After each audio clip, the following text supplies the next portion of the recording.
I came home early and found my fiance in our bedroom with a man she swore she ... My name is Logan.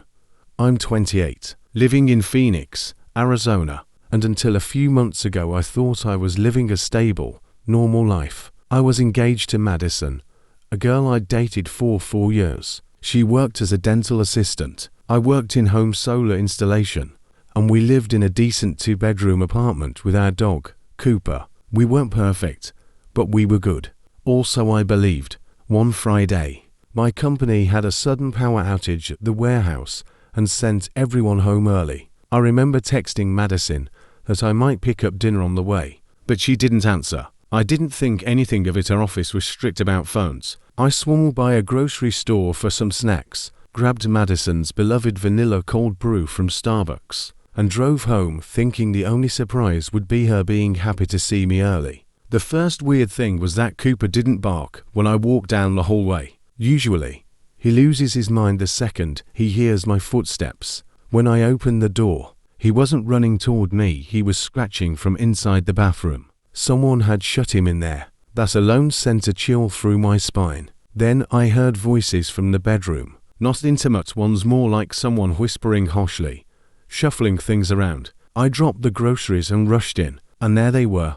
Madison looking like she'd been caught stealing from a bank, and a tattooed guy in our bedroom, wearing gloves and rummaging through the nightstand. He didn't jump, didn't panic, he just looked up at me like I was the unexpected guest. "You must be Logan," he said calmly. Madison's face went sheet white. She kept repeating, "Logan, please don't freak out," which is exactly what someone says when you should absolutely freak out. I kept my eyes on the guy. "Who the hell are you?" I asked. He stood up, towering over me. "Trevor," he said. "We've known each other for a while."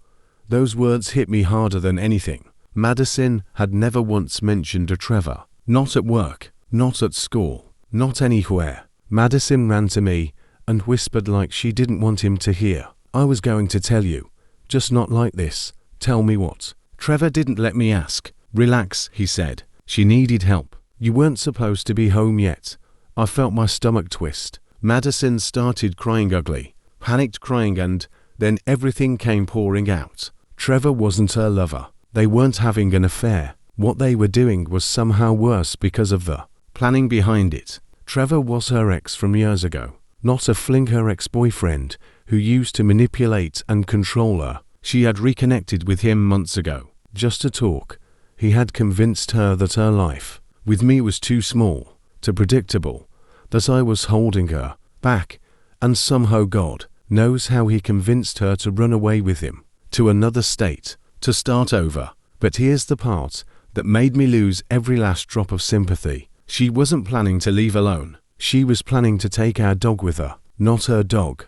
Oh, your dog. The dog she and I adopted together. The dog who sleeps at my feet every night. Cooper had been locked in the bathroom because Trevor didn't want him in the way. While they packed, they had suitcases shoved under the bed, bags by the closet, clothes laid out on the chair. Madison's jewelry box was empty. Trevor was gathering whatever she told him to take: documents, chargers, sentimental stuff, even my toolbox. For some reason, my whole world flipped upside down in seconds. Madison sobbed, saying she didn't want to hurt me but felt trapped and didn't know how to tell me. Trevor stepped closer and said, "She deserves better.